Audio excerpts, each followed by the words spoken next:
আজ শুরু করছি ক্লাস 9-এর ইতিহাস, চ্যাপ্টার দ্বিতীয় অধ্যায় বিপ্লবী আদর্শ, নেপোলিয়নীয় সাম্রাজ্য ও তার জাতীয়তাবাদ। তো প্রথম শুরু করি যে নেপোলিয়ন বোনাপার্টের ক্ষমতা লাভ, তিনি কীভাবে ক্ষমতা লাভ করেছিলেন, তাই না? তো শুরু করি। প্রথম লেখা আছে কি যে ইতিহাসের মাঝে মাঝে এমন সব ব্যক্তির উদয় হয় যাদের নাম ইতিহাসের পাঠক সমাজে ভালো স্থিতি করে নেয়। এই রকমই এক প্রতিভাধর ব্যক্তি হলেন নেপোলিয়ন বোনাপার্ট। ফরাসি জনগণের রক্তে রঞ্জিত স্বপ্নের বিপ্লব যখন বিপন্ন, দিশাহীন ইতিহাসের এই যুগসন্ধিক্ষণে এক আলোকবর্তিকার মতো তার আবির্ভাব। তিনি ছিলেন ফরাসি বিপ্লবের শ্রেষ্ঠ সন্তান, রণনিপুণ সেনাপতি, সুশাসক ও উচ্চাকাঙ্ক্ষী ব্যক্তি। এবার আমরা দেখব ডেভিড থমসন মানে ঐতিহাসিকের মতে নেপোলিয়ন কেমন ছিলেন। তার মতে বলছে যে ডেভিড থমসন এর মতে নেপোলিয়ন বোনাপার্ট অষ্টাদশ শতাব্দীর সর্বশেষ ও সর্বাধিক মহান প্রজাহিতৈষী ও স্বৈরাচারী শাসক। এটা কার মতে? এটা ডেভিড থমসনের মতে। মানে ডেভিড থমসনের মতে নেপোলিয়ন কেমন ছিলেন? তিনি বলছেন কি তিনি ছিলেন স্বৈরাচারী শাসক, তাই না? তার শাসনকাল কার সঙ্গে তুলনা করা হচ্ছে? জুলিয়াস সিজার বা সালামনের শাসনকালের সঙ্গে তুলনা করা হয়েছে। এবং কী বলা হয়েছে তারপরে? 1769 খ্রিস্টাব্দের 15 আগস্ট ইতালির পশ্চিম ভূমধ্যসাগরের কর্সিকা দ্বীপের অ্যাজাকচিও নামক স্থানে এক মধ্যবিত্ত পরিবারে নেপোলিয়নের জন্ম। পিতার নাম চার্লস বোনাপার্ট এবং মায়ের নাম লেটিসিয়া। এখানে কোশ্চেন নিতে পারে যে নেপোলিয়নের মায়ের নাম ও বাবার নাম কী ছিল? তাহলে কী হবে? তার পিতার নাম ছিল কি? চার্লস বোনাপার্ট এবং মায়ের নাম ছিল লেটিসিয়া। পর্বত সংকুল কর্সিকার বন্ধুর ভূমি তাকে সাহসী ও তার মধ্যে দুর্জয় মনোভাব সৃষ্টিতে সাহায্য করে। রুশোর মানসপুত্র নেপোলিয়নের প্রিয় বিষয় ছিল গণিত। ব্রিয়েন ও প্যারিসের ইকোল সামরিক বিদ্যালয়ের শিক্ষা শেষ করে 1785 খ্রিস্টাব্দে মাত্র 16 বছর বয়সে গোলন্দাজ বাহিনীর সেকেন্ড লেফটেন্যান্ট পদে যোগদান করেছিলেন।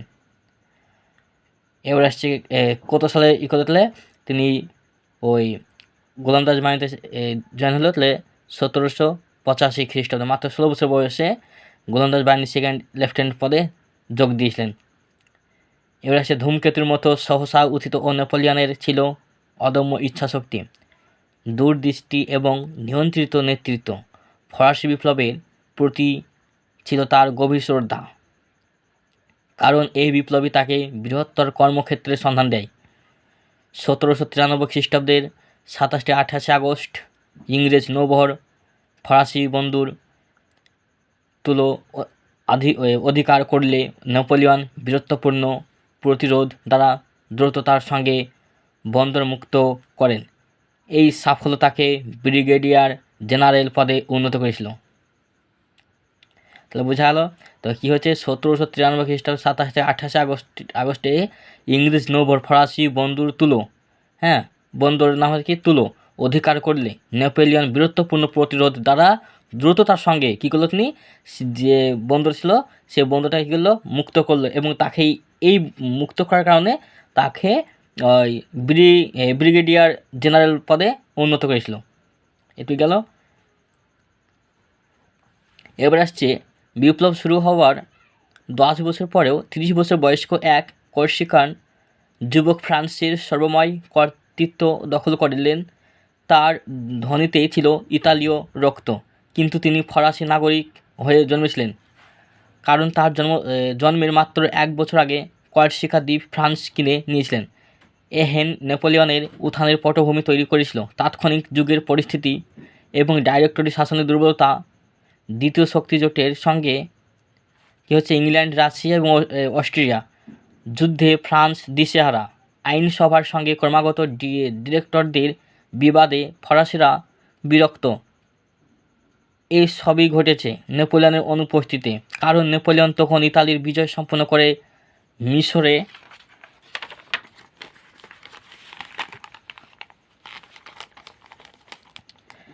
কী বলছে? মিশরে পাড়ি দিয়েছিলেন। কত সালে?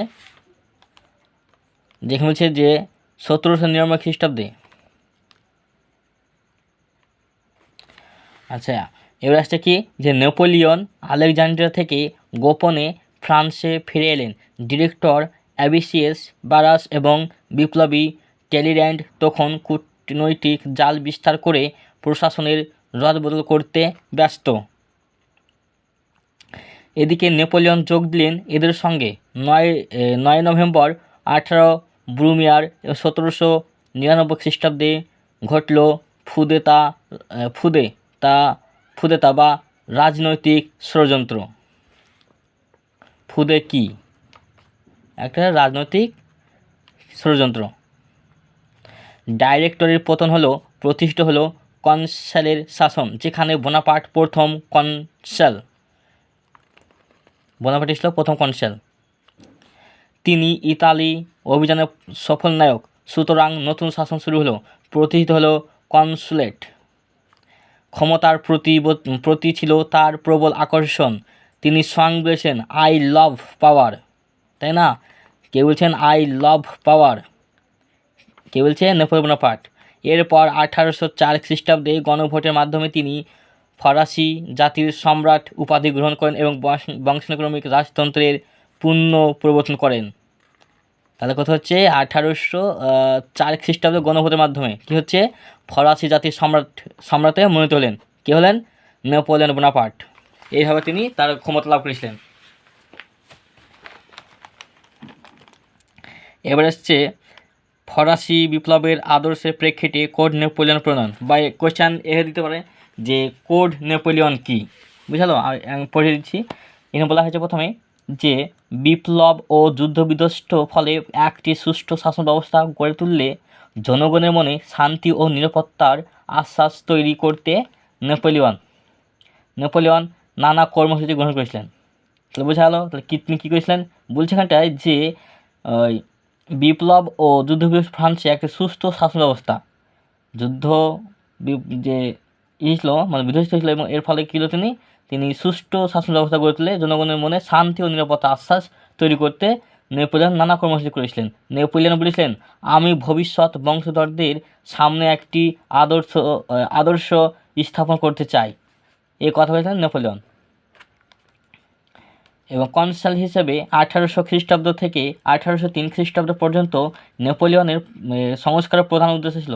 আচ্ছা, এখানে কোশ্চেন এইভাবে দেয় যে নেপোলিয়ন যে সংস্কার করার জন্য উদ্দেশ্য নিয়েছিলেন সেই উদ্দেশ্যগুলো লিখো।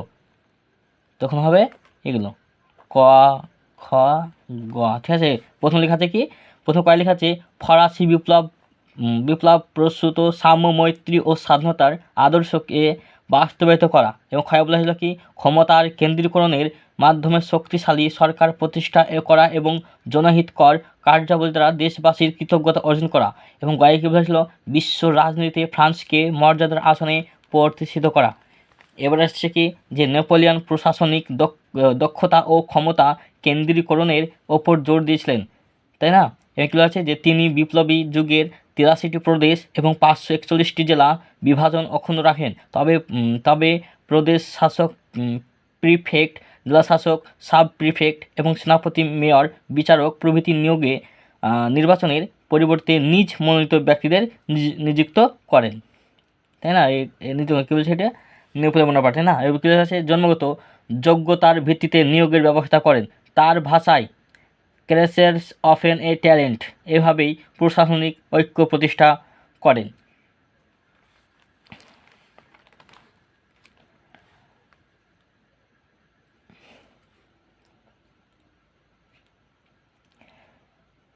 এবার আসছে প্রশাসনের প্রাণশক্তি, সুদীর ও অর্থ ব্যবস্থা।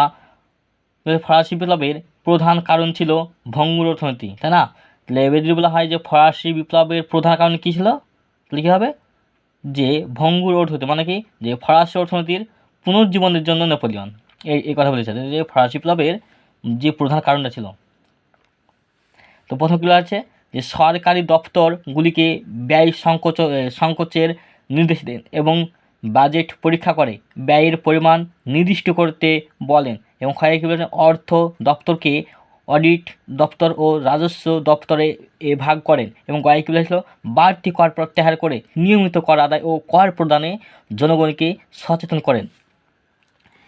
এবং কী বলেছে? সুরা, তামাক এবং লবণের ওপর পরোক্ষ কর আরোপ করেন। 1800 খ্রিস্টাব্দ তিনি 30 মিলিয়ন ফরাসি মুদ্রা নিয়ে প্রতিষ্ঠা করেন কি ব্যাংক অফ ফ্রান্স। এই কোয়েশ্চেন, যে ব্যাংক অফ ফ্রান্স কে গঠন করে, কত সালে এবং কতগুলো মুদ্রা নিয়ে তিনি তৈরি করেছিলেন। এটা খুব আসানো কোয়েশ্চেনটা, যে ব্যাংক অফ ফ্রান্স কে গঠন করেন, কত সালে, খুব আসানো কোয়েশ্চেনটা। এবার আসছে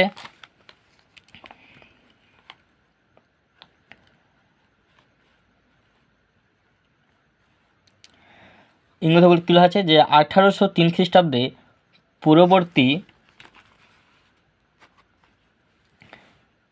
পূর্ববর্তী সংবিধান যুগের কাগজে মুদ্রা অ্যাসাইনেট এর পরিবর্তে নতুন মুদ্রা প্রণয়নে ব্যাংককে স্বাধীনতা দেওয়া হয় এবং ফাটকাবাজারি নিয়ন্ত্রণে তিনি স্টক এক্সচেঞ্জ প্রতিষ্ঠা করেন। আচ্ছা, নেপোলিয়ন বোনাপার্ট কী হয়েছিল, যে ফাটকা বাজার ছিল নিয়ন্ত্রণে তিনি কী চালু করলেন, স্টক এক্সচেঞ্জ প্রতিষ্ঠা করেন। এইগুলো হচ্ছে সম্রাট ও রাষ্ট্রের প্রতি আনুগত্য সম্পন্ন সুনাগরিক সৃষ্টি করার উদ্দেশ্যে নেপোলিয়ন শিক্ষা সংস্কারে উদ্যোগী হন। 1802 খ্রিস্টাব্দে এক আইন দ্বারা প্রাথমিক বিদ্যালয়গুলিকে পৌরসভাগুলির অধীনে আনা হয় এবং শিক্ষার প্রসারে তিনি বহু প্রাথমিক মাধ্যমিক বিদ্যালয় স্থাপন এবং বিজ্ঞান ও কারিগরি শিক্ষার ওপর গুরুত্ব আরোপ করেন। সামরিক শিক্ষার জন্য তিনি বিভিন্ন শহরে 29টি লাইসি বা আবাসিক বিদ্যালয় প্রতিষ্ঠা করেন। সারা দেশে একই শিক্ষা প্রণয়নের উদ্দেশ্যে 1808 খ্রিস্টাব্দে নেপোলিয়ন ইউনিভার্সিটি অফ ফ্রান্স প্রতিষ্ঠা করেছিলেন। কোশ্চেন নিতে পারে যে ইউনিভার্সিটি অফ ফ্রান্স কে কত সালে গঠন করেছিলেন বা প্রতিষ্ঠা করেছিলেন, তাদেরকে 1808 খ্রিস্টাব্দে Napoleon Bonaparte university of France প্রতিষ্ঠা করেছিলেন। কী কারণে, যে সারা দেশে এই শিক্ষা প্রণয়নের উদ্দেশ্যে, শিক্ষার উদ্দেশ্যে কথায়। হ্যাঁ, এবার কী আছে যে নেপোলিয়নের সাহসী পদক্ষেপ হলো ধর্ম সংস্কার। তাহলে কী হচ্ছে, নেপোলিয়নের সাহসী পদক্ষেপ কি, ধর্ম সংস্কার। ভলতেয়ারের মতে তিনি মনে করতেন মানুষের ধর্মের প্রয়োজন আছে। বিপ্লবী আমলে 1791 খ্রিস্টাব্দের জুলাই মাসে সংবিধান সভা civil constitution of the clergy আইন দ্বারা গির্জার জাতীয়করণ করলে পোপের সঙ্গে সরকারের বিরোধ শুরু হয়।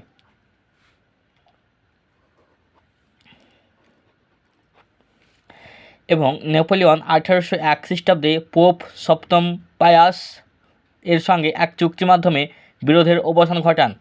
এই সমঝোতা ধর্মীয় মীমাংসা নামে পরিচিত।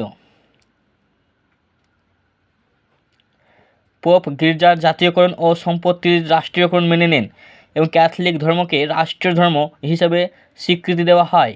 সমস্ত বিশপগণ পদত্যাগ করেন। নতুন বিশপ বা যাজকদের প্রথমে কাউন্সিলের দ্বারা মনোনয়ন ও পরে পোপ অভিযুক্ত করেন।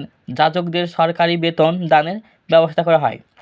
এবার কী হচ্ছে যে সেন্ট হেলেনা দ্বীপে নির্বাসিত নেপোলিয়ন বলতেন, আমার যে কাজ চিরস্থায়ী হবে তা হলো লৌকিক সংহিতা, তাই না? কী হচ্ছে সেন্ট হেলেনা দ্বীপে তিনি যখন নির্বাসিত হন, সেন্ট হেলেনা দ্বীপে নির্বাসিত নেপোলিয়ন বলতেন, কি বলতেন, আমার যে কাজ চিরস্থায়ী হবে তা হলো লৌকিক সংহিতা। বস্তুত জটিল ও কষ্টসাধ্য ফরাসি আইন বিধিবদ্ধ করা নেপোলিয়নের সর্বাপেক্ষা গৌরবময় কীর্তি। পূর্বে কোনো বিধিবদ্ধ সংবিধান ছিল না। স্থানীয় আইন, সামন্ততান্ত্রিক রীতিনীতি, রাজকীয় অনুশাসন এবং যাজকীয় আইনের এক জটিল ব্যবস্থা প্রচলিত ছিল। প্রয়োজন ছিল বিপ্লবকালের নাগরিক অধিকার ও ব্যক্তিগত সম্পত্তির অধিকার বিষয়ক ধারণার পরিবর্তন ঘটানো। ফ্রান্সে বিভিন্ন স্থানে প্রচলিত আইনগুলির সমন্বয় সাধনের জন্য নেপোলিয়ন 4 জন বিশিষ্ট আইনবিদদের নিয়ে যে আইন বিধি রচনা করেন তা কোড নেপোলিয়ন বা নেপোলিয়ন আইন সংহিতা। এর দিবে পরীক্ষায় যে নেপোলিয়ন কোড কি বা কোড নেপোলিয়ন কি বা নেপোলিয়ন আইন সংহিতা, এখানে মানে কী হবে যে ফ্রান্সের বিভিন্ন স্থানে প্রচলিত আইনগুলি সমন্বয় সাধনের জন্য নেপোলিয়ন 4 জন বিশিষ্ট আইনবিদদের নিয়ে যে আইনবিধি রচনা করেন তা হলো কোড নেপোলিয়ন বা নেপোলিয়নের আইন সংহিতা।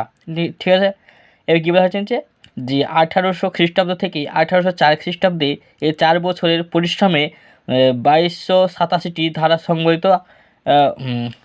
সংবলিত এই আইনবিধির মূল কথা ছিল কি সামাজিক সাম্য এবং ব্যক্তি স্বাধীনতা, সম্পত্তির অধিকার এবং সিভিল ম্যারেজ প্রভৃতি। তাহলে কত ধারা ছিল? 2287টি। এইগুলা মূল কথা কী ছিল তাহলে? সাম্য, ব্যক্তি স্বাধীনতা, সম্পত্তি অধিকার, সিভিল ম্যারেজ প্রভৃতি বিপ্লবের আদর্শের বাস্তবায়ন। এটি ছিল নেপোলিয়নের স্থানীয় নীতি। কোড নেপোলিয়ন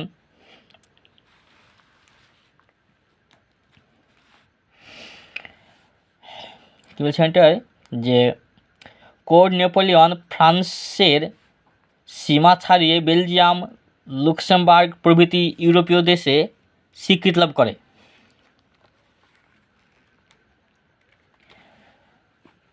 এবার আছে কি জনহিতকর কার্যাবলী।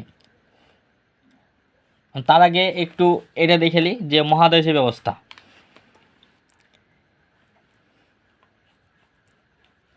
নেপোলিয়নের মহাদেশীয় ব্যবস্থা।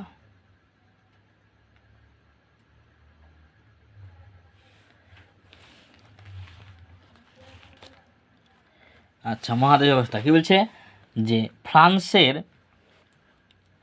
চিরশত্রু ইংল্যান্ডের ক্ষমতা খর্ব করার জন্য নেপোলিয়ন ইংল্যান্ডের অর্থনীতির মূল শক্তি ব্যবসা বাণিজ্যকে পঙ্গু করার জন্য 1806 খ্রিস্টাব্দে বার্লিন ডিগ্রি। আচ্ছা, বার্লিন ডিগ্রি কত জারি করেছিল? 1806। 1807 খ্রিস্টাব্দে মিলার ডিগ্রি। মিলার কে করছে দেখে তারপর বলছি। 1810 খ্রিস্টাব্দে ফন্টেনব্লেও ডিগ্রি নামক আদেশনামা জারি করেন।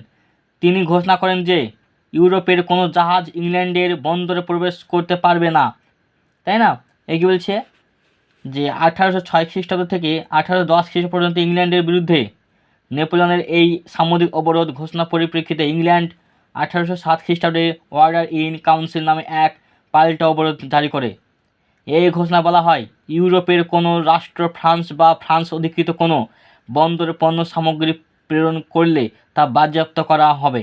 প্রথম দিকে ইংল্যান্ড অসুবিধার সম্মুখীন হলেও নৌশক্তিতে বলীয়ান ইংল্যান্ডের পক্ষে ইউরোপীয় বন্দরগুলির অবরোধ যতটা সহজ ছিল, ফ্রান্সের পক্ষে ততটা সহজ ছিল না। ফলে ইংল্যান্ডের সুবিধা হয়েছিল। অন্যদিকে এই ব্যবস্থা বলবৎ করতে গিয়ে নেপোলিয়ন নিজের দেশ ফ্রান্স ও ইউরোপীয় দেশগুলির সঙ্গে বিরোধে জড়িয়ে পড়েন, যা ছিল নেপোলিয়নের পতনের অন্যতম প্রধান কারণ। বুঝালো?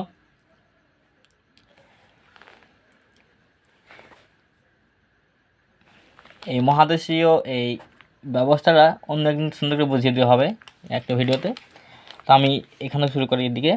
তার মধ্যে এখানে যে শর্ট কোয়েশন আসাম তো যে হচ্ছে বার্লিন ডিগ্রি, হ্যাঁ, তারপরে মিলার ডিগ্রি, ফন্টেনব্লেও ডিগ্রি, এসব যে চালু করেছিল, হ্যাঁ, এগুলো খুব আসাম না, শর্ট কোয়েশন পাওয়ার মতন। এবার আসছি জনহিতকর কার্যাবলী। নেপোলিয়ন রাষ্ট্রের সেবা, আনুগত্য ও ভালো কাজের পুরস্কার হিসেবে লিজিয়ন অফ অনার নামক রাষ্ট্রীয় শ্রেষ্ঠ সম্মান প্রদানের কথা ব্যবস্থা করেন। কি তাহলে কি বললাম যে লিজিয়ন অফ অনার যে সম্মান প্রদানের ব্যবস্থা করেন কে করছে? নেপোলিয়ন, তাই না? এবার কী আছে যে তিনি সারা দেশে বহু রাস্তাঘাট, সেতু, বন্দর, পয়ঃপ্রণালী, উদ্যান নির্মাণ করেন। ফ্রান্সের প্রাচীন সৌধগুলির সংস্কার, প্যারিস নগরীকে নতুন রূপে সাজানো এবং লুভর মিউজিয়ামকে বিশ্বের শ্রেষ্ঠ জাদুঘরে পরিণত করা।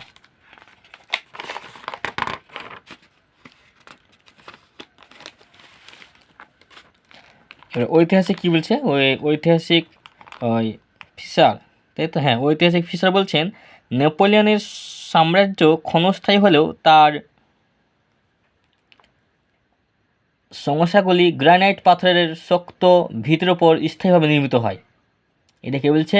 ঐতিহাসিক ফিশার বলছে যে নেপোলিয়নের সাম্রাজ্য ক্ষণস্থায়ী হলেও তার যে সংস্কারগুলো ছিল সেটা কী মতো? এটা ছিল গ্রানাইট পাথরের শক্ত ভিটের ওপর স্থায়ীভাবে নির্মিত।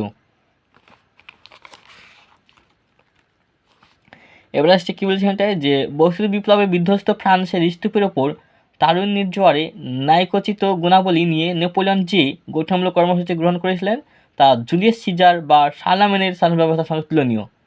প্রকৃত অর্থে তার সংস্কারমূলক প্রয়াস অক্ষয় কীর্তির স্বাক্ষর রেখেছিল এবং সমগ্র ইউরোপে অগ্রগতির পথ প্রশস্ত করেছিল। এবার আসছে নেপোলিয়নীয় সাম্রাজ্যের সঙ্গে ফরাসি বিপ্লবের আদর্শের সংঘাত। এবার আসছে সংঘাতের মধ্যে তিনি বলা হয়েছেন যে বিপ্লব লাঞ্ছিত ফ্রান্সে নেপোলিয়নের উত্থান ও বিশাল সাম্রাজ্য প্রতিষ্ঠার সঙ্গে বিপ্লব ও বৈপ্লবিক আদর্শের সঙ্গে সম্পর্ক বিষয়টা আমাদের কৌতূহলী করতে লাগে, তাই না? বলছে বুদ্ধিদীপ্ত উচ্চাকাঙ্ক্ষী এই কর্সিকান সেনানায়কের ক্ষমতা দখলের প্রথম সোপান ছিল বিপ্লব। প্রথমে ছিল বিপ্লব। স্বাভাবিকভাবে প্রশ্ন ওঠে যে তিনি ক্ষমতায় প্রতিষ্ঠিত হয়ে বৈপ্লবিক আদর্শকে রক্ষা করেছিলেন না, বর্জন করেছিলেন, মানে করেছিলেন এরকম একটা বহুমুখী চরিত্রে এবং সমকালীন ইউরোপের যে সেনানায়কের জীবনের মূল্যায়নকে তর্কাতর্কি মানে সিদ্ধান্ত পৌঁছানো সহজ নয়, কিন্তু নেপোলিয়ন দুটি উক্তি এ বিষয়কে বিভিন্ন করে তুলেছিলেন। সেন্ট হেলেনা দ্বীপে নির্বাসিত নেপোলিয়ন লিখেছিলেন তার আত্মজীবনী লিজেন্ড। তার আত্মজীবনী কি লিজেন্ড। এই গ্রন্থে তিনি লিখেছেন আমি বিপ্লব, আবার আমি বিপ্লব ধ্বংস করেছি। এটা কে বলছে? Napoleon Bonaparte. কি বলছে? যে আমি বিপ্লবকে ধ্বংস করেছি। এটা নেপোলিয়নের যে যখন তিনি এলবা দ্বীপে যান তখন তার আত্মজীবন থেকে এটা পেয়েছি। কি তার আত্মজীবনী লিজেন্ড, তাই না? লিজেন্ড। তিনি কী বলছেন এখানে তিনি লিখেছিলেন যে আমি বিপ্লব এবং আমি বিপ্লবকে ধ্বংস করেছি, এই কথা বলছে নেপোলিয়ন বোনাপার্ট। এই পরস্পর বিরোধী মন্তব্য ঐতিহাসিক মধ্যে বিতর্ক সৃষ্টি করেছিল। আচ্ছা, এবার কি আছে? ফরাসি বিপ্লব মূলত সামাজিক বৈষম্য, যাজক অভিজাত শ্রেণীর বিশেষ অধিকারের বিরুদ্ধে শুরু হয়েছিল। এই বিপ্লব ফ্রান্সে বহু পরিবর্তন সাধন করেছে। সামন্ততন্ত্রের বিলোপ সাধন, প্রজাতন্ত্র প্রতিষ্ঠা, সামাজিক বৈষম্যের বিলোপ সাধন, নাগরিক অধিকার, গণ সার্বভৌমত্ব, জনগণের ইচ্ছায় আইন, ভোটাধিকার, সম্পত্তির অধিকার, সংবাদপত্রের স্বাধীনতা, ধর্মাচরণের স্বাধীনতা প্রভৃতি এবং বলছে প্রতিষ্ঠার মাধ্যমে জনমানসে স্থায়ী আসন করে নিয়েছে। এমনকি সংবিধান সভা কর্তৃক চার্চ ও দেশত্যাগী অভিজাতিদের সম্পত্তি সাধারণ মানুষের মধ্যে বণ্টিত হয়েছে। দেশত্যাগীদের বিরুদ্ধে আইন গৃহীত হয়েছে যা বিপ্লবী ঐতিহ্যের অঙ্গীভূত। বিপ্লবী ঐতিহ্যের ওপর দাঁড়িয়ে নেপোলিয়ন তার সংস্কার ও পুনর্গঠনে মন দিয়েছিলেন। ফরাসি বিপ্লব আদর্শ সাম্যকে তিনি গ্রহণ করে রক্ষণের পরিবর্ধন করেছেন। সামন্ততান্ত্রিক বিশেষ অধিকার বিলোপ, করভি, স্থানীয় শুল্কের বিলোপ এবং আইনের সমতা, যোগ্যতা ভিত্তিক চাকুরি ও অন্যান্য সুযোগ প্রদান প্রভৃতি বৈপ্লবিক আদর্শকে তিনি সযত্নে রক্ষা করেছিলেন।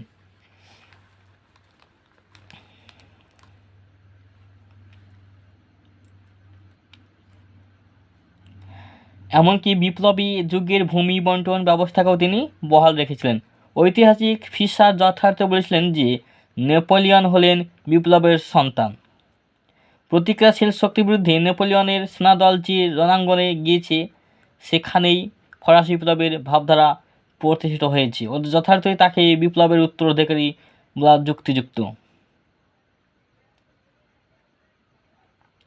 তাহলে নেপোলিয়নকে বিপ্লবের সন্তান কোন ঐতিহাসিক বলছেন? ফিশার, তাই না?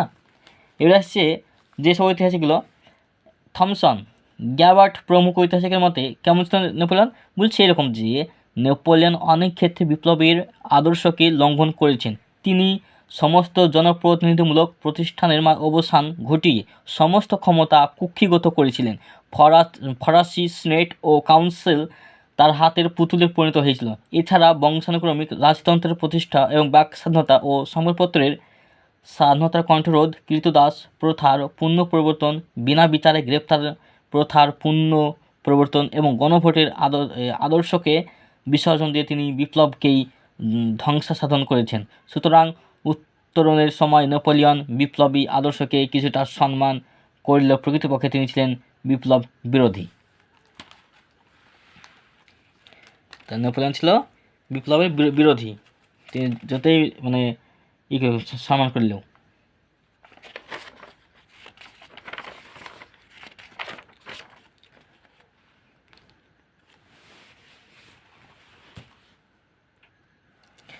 এবারে আসছে সাম্রাজ্যিক কার্যকলাপের সাম্য বলছে, হ্যাঁ, সাম্য, মৈত্রী ও স্বাধীনতার আদর্শের বিরোধ।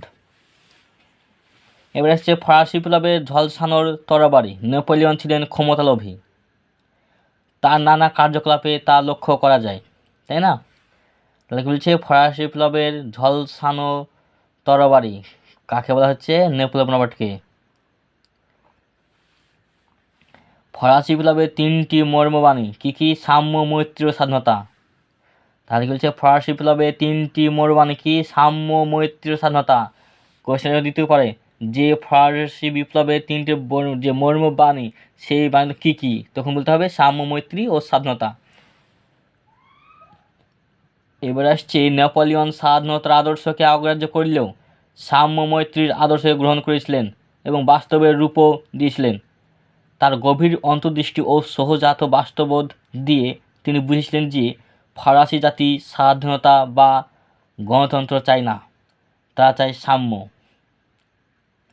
অনেকের মতে তিনি বংশোদ্ভূত ছিলেন না, তিনি ছিলেন ফরাসি অধিকৃত ইতালীয় নাগরিক, কয়েক শিক্ষা পূর্বে ইতালীয় অন্তর্ভুক্ত। কিন্তু সাম্য এই আদর্শ নেপোলিয়নকে মর্যাদার প্রতিষ্ঠিত করেছিল। তার নেপোলিয়নকে কোন আদর্শে তাকে করেছিল? প্রতিষ্ঠা করেছিল? সাম্য। জনগণের উদার মানসিকতা সৃষ্টি দ্বারা নেপোলিয়ন তার আইন সংহিতা বা কোড নেপোলিয়ন দ্বারা আইনের চোখে সবাই সমান, সামন্ততান্ত্রিক বিশেষ অধিকার বিলোপ, বংশগত বা জন্মগত অধিকারের পরিবর্তে যোগ্যতার ভিত্তিতে চাকরি ও অন্যান্য সুযোগ সুবিধা প্রভৃতি বিপ্লবী যুগের ব্যবস্থাকে সযত্নে রক্ষা করেছিলেন। এছাড়া বিপ্লব বিধ্বস্ত ফ্রান্স প্রতিক্রিয়াশীল শক্তি দ্বারা আক্রান্ত হলে ফরাসি বিপ্লব প্রস্তুত মৈত্রী অর্থাৎ জাতীয়তাবোধ বা দেশাত্মবোধের পরিচয় দিয়েছিলেন, তাই না? এ কী বলছে যে নেপোলিয়ন ফরাসি বিপ্লবের প্রধান আদর্শ স্বাধীনতা বা গণতন্ত্রের প্রতি নেপোলিয়নের কোনো শ্রদ্ধা ছিল না। কনসুলেট সংবিধান দ্বারা প্রথম কনসাল হিসেবে প্রকৃতপক্ষে তিনি একনায়কতন্ত্র কায়েম করেছিলেন। কনসুলেট সংবিধান দ্বারা সর্বসাধারণের প্রত্যক্ষ ভোটে সিনেট ও কাউন্সিলের সদস্য নির্বাচন বাতিল করে এই দুই কক্ষকে তিনি হাতের পুতুলে পরিণত করেন। এবং কী বলছে, বিপ্লবের গণতান্ত্রিক আদর্শ এখানে সুরক্ষিত হয়নি। ক্ষমতার কেন্দ্রীকরণের মাধ্যমে প্রিফেক্ট, সাব প্রিফেক্ট, সেনাপতি, মেয়র, বিচারক নিয়োগের ক্ষেত্রে নিজের মনোনীত ব্যক্তিদের নিয়োগের মাধ্যমে স্বৈরাচারী রীতি চালু করেন। এগুলো কে করছে? Napoleon Bonaparte. এর ফলে বিপ্লবের গণতান্ত্রিক আদর্শ বিনষ্ট হয়।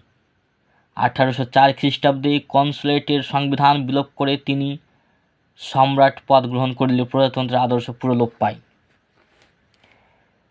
বোঝা গেল? তাহলে কী হচ্ছে, যেখানে বলছি 1804 খ্রিস্টাব্দে কনসুলেটের সংবিধান বিলোপ করে তিনি সম্রাট পদ গ্রহণ করলে প্রজাতন্ত্রের আদর্শ পুরো লোপ পায়। ঐতিহাসিক ওলার মন্তব্য করেছিলেন, নেপোলিয়নের কনসুলেট ও সম্রাট পদ লাভের ঘটনা ছিল ফরাসি বিপ্লবের সমাধি। এটা কে বলছে? ঐতিহাসিক ওলার। এভাবে বিপ্লব প্রসূত গণতান্ত্রিক আদর্শ নেপোলিয়নের পদতলে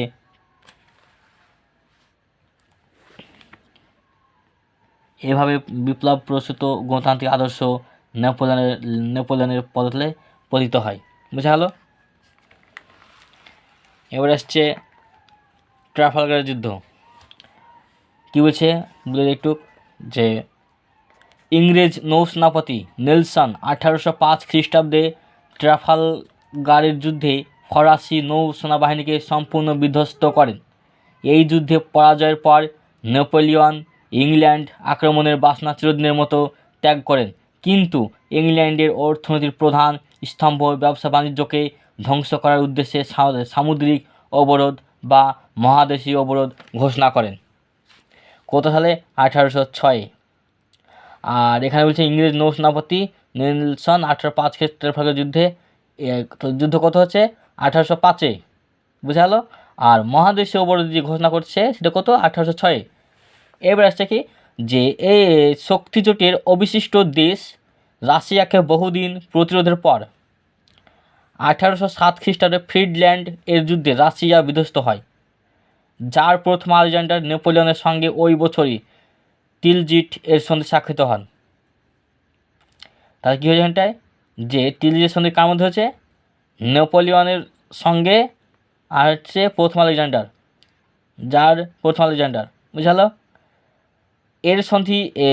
এর সন্ধি স্বাক্ষর করতে বাধ্য হন।